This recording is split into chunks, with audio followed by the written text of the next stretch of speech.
हाय। मकर संक्रमण को कूडल संगम में मेला होता था।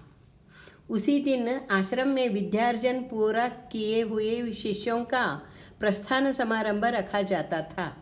बसवण्णादि शिष्यों का अध्ययन पूरा हुआ था। इस साल इस समारोह पर मुख्य अतिथि के रूप में राजा बिज्जल को महाअमात्य बलदेव रस को बुलाया गया था। माता मादलांबिका के दो बड़े भाई बलदेव रस और सिद्धरस राज दरबार में मंत्री थे, अतः वे दोनों राजधानी मंगलवाड़ा में रहते थे। बलदेव रस की पुत्री गंगांबिका और सिद्धरस की पुत्री नीललोचना विवाह के योग्य हो गई थी। दोनों भाई अपने पुत्रियों का विवाह अपने गांव के आसपास करना चाहते थे। मंगलवाड़ा में रहने से सगे संबंधियों से दूरी बढ़ गई थी। अब बेटियों की शादी उधर करके उनसे नजदीकियां बढ़ाना वे चाहते थे। इसीलिए कूडल संगम का निमंत्रण आ गया तो दोनों भाई खुश हो गए। बलदेव रस कूडल संगम जाएंगे तो साथ ही वर संशोधन भी होगा। यही सोचकर बलदेव रस गंगांबिका और नीललोचना के साथ कूडल संगम आए। इस समारोह में प्रतिभा संपन्न विद्यार्थी अर्थात शिष्य अपने जीवन के आदर्श ध्येय के बारे में और ध्येय पूर्ति के कार्य के बारे में अपने अपने विचार प्रकट करते थे। इस समारोह में बसवण्णा ने अपने विचार इस प्रकार प्रकट किए। गुरुवर्य तथा ज्येष्ठगण जन, आप सबको शत शत नमन। वेद कहते हैं शिव त्रिलोक के स्वामी है, वे ही उत्पत्ति स्थिति लय के कारण है। ईशः सर्वस्य जगतः प्रभुः प्रेरको विश्वभुक् श्रुतिवाक्य है, अतः आप ही एकमात्र देव है कूडल संगम देवा। वेदों पर समाज के केवल एक ही वर्ग का अधिकार नहीं है, उस पर दुनिया के हर एक व्यक्ति का अधिकार है।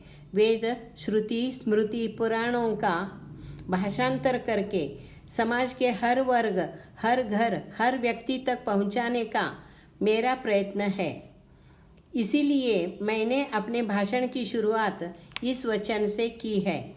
अब मैं मेरे मुख्य विषय की ओर आता हूँ।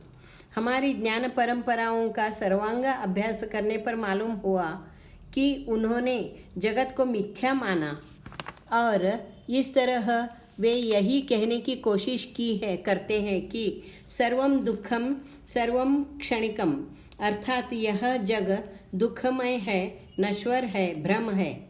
लेकिन इस विचार से मैं सहमत नहीं हूँ। दुनिया में हम रहते हैं, खाते पीते हैं, पग पग पर इसके अच्छे बुरे अनुभव लेते हैं। इस दुनिया को मिथ्या कैसे कहेंगे? अनेक दिव्य अनुभव जैसे मातृत्व, पितृत्व, गुरुत्व आदि का हम अनुभव लेते हैं। क्या यह सब मिथ्या है, झूठ है? परमात्मा सच्चिदानंद है, परम सत्य है, तो उसी के द्वारा रचा गया यह संसार, यह जग, यह दुनिया दुख भरा असत्य नश्वर कैसे हो सकता है? पूरे चराचर में वही असीम अनंत अगम्य है, लेकिन हर क्षण उसका अस्तित्व हमें महसूस होता है। उसे देखने के लिए, अनुभव करने के लिए इस मिथ्यावादी नश्वरवादी दृष्टिकोण को बदलने की आवश्यकता है। इसके लिए दिल, दिमाग और विशाल दृष्टि होनी चाहिए और सोच सकारात्मक होनी चाहिए। नकारात्मक और निराशावाद से आज समाज भ्रमित है। सारा जग मिथ्या है, यह शरीर भी मिथ्या है और नश्वर है। तो मैं काम क्यों करूं? दूसरों का विचार मैं क्यों करूं? दूसरों की मदद मैं क्यों करूं? कोई भी मेरा नहीं है तो मैं कैसे किसी का हो सकता हूँ? सारा जग नश्वर है, तो ऐसे नश्वर जग के लिए मैं क्यों अपना तन मन धन ज्ञान शक्ति समय व्यर्थ व्यय करूं? आज समाज में ऐसी ही नकारात्मक मनोवृत्ति फैली हुई है। लोग दया, शांति, अहिंसा के नाम पर अपनी अकर्मक वृत्ति आलस्य छुपाकर दांभिक जीवन जी रहे हैं।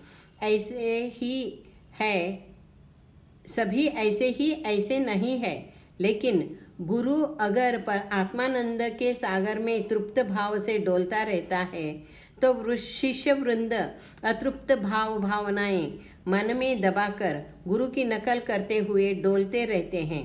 सच्चे गुरु के नकलची दाम्भिक शिष्य तैयार हो रहे हैं। आज समाज में स्त्री पुरुष, उच्च नीच, जाति धर्म भेद, स्पृश्य अस्पृश्य, कर्म, नदी, भाषा, भाव, काल, फल फूल, बात बात में भेदभाव दिखाई देते हैं। इन सब के साथ है अंधविश्वास, अनेक देवता और कर्म कांड का प्राबल्य। भगवान ने केवल 2 जातियों का निर्माण किया है, एक स्त्री और दूसरा पुरुष। तो मानव निर्मित इन भेदभावों के पर्वत को मैं नष्ट करूंगा। मैं मिथ्यावादी निराशवादी दृष्टिकोण बदलकर जाति, पंथ, संप्रदाय, भेदभाव, अन्याय, अत्याचार, अति आचार, दंभ विरहित आदर्श समाज की निर्मिति के लिए आजीवन प्रयत्न करूंगा। ऐसा वचन मैं आप सबको देता हूँ। धन्यवाद। बसवण्णा का छोटा सा लेकिन विद्वत्तापूर्ण भाषण, उदात्त स्वप्न, उनका प्रसन्न व्यक्तित्व और मुख पर अलौकिक तेज देखकर महामंत्री बलदेव रस ही नहीं, वहां उपस्थित सभी लोग प्रभावित हो गए थे। दूसरे दिन बलदेव रस पुत्री तथा भतीजी के साथ गुरुवर्य के दर्शनार्थ गए। वंदन करके स्थानापन्न होकर उन्होंने कहा, गुरुवर्य, आश्रम में रहकर ज्ञान साधना करने वाले शिष्यों को समाज जीवन का इतना गहरा ज्ञान कैसे मिला, इसी का हमें आश्चर्य लगता है।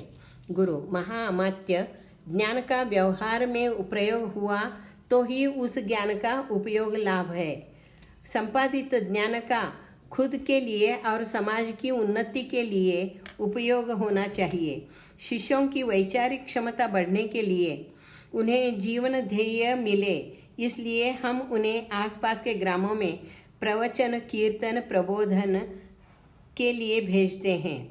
इससे बच्चे सामान्य लोगों में घुल मिल जाते हैं। उनकी दैनंदिन जीवन समस्याएं, आचार विचार, मन, संस्कार आदि से वे अच्छी तरह परिचित हो जाते हैं। इससे बच्चों की वैचारिक प्रगल्भता बढ़ती है, सेवा भाव भी बढ़ता है, अच्छे बुरे की उन्हें पहचानने की उनमें दृष्टि आ जाती है। साथ ही समाज की उन्नति के लिए हमें क्या करना चाहिए, इस पर चिंतन करके वे आपस में तर्क वितर्क कर सकते हैं। ऐसी चर्चा में हम भी सहभागी होते हैं और मार्गदर्शन करते हैं। बलदेव रस, बहुत ही स्तुत्य उपक्रम है यह, वरना समाज का कटु सत्य सामने आते आते बच्चे 40 पहुंच जाते हैं और कोल्लू के बैल की तरह उसे अपनी नीति मानकर लकीर के फकीर बन जाते हैं। लेकिन आज ये बच्चे जोश से, धीरज से, जिद से समाज में परिवर्तन लाने की भाषा बोल रहे हैं। इससे हमारा बीता हुआ स्वर्ण काल बहुत दूर नहीं है, इसका हमें विश्वास है। गुरु, हाँ, हमारा स्वप्न भी वही है। शक्तिहीन, जोशहीन बने बीमार जनजीवन में परिवर्तन रूपी फूंक मारने के लिए बसवण्णा जैसा क्रांतिकारी विचारों वाला, धैर्यवान, ध्येयनिष्ठ, कठिनाइयों का निर्भयता से सामना करने वाला और उस पर विजय पाने वाला उबलते खून का जवान ही चाहिए। इसके लिए जवान ही चाहिए। बलदेव रस, हाँ, यह बात 100% सत्य है। पसंद आए तो आप इन्हें दूसरों के साथ जरूर शेयर कीजिए और लाइक भी कीजिएगा। Thank you.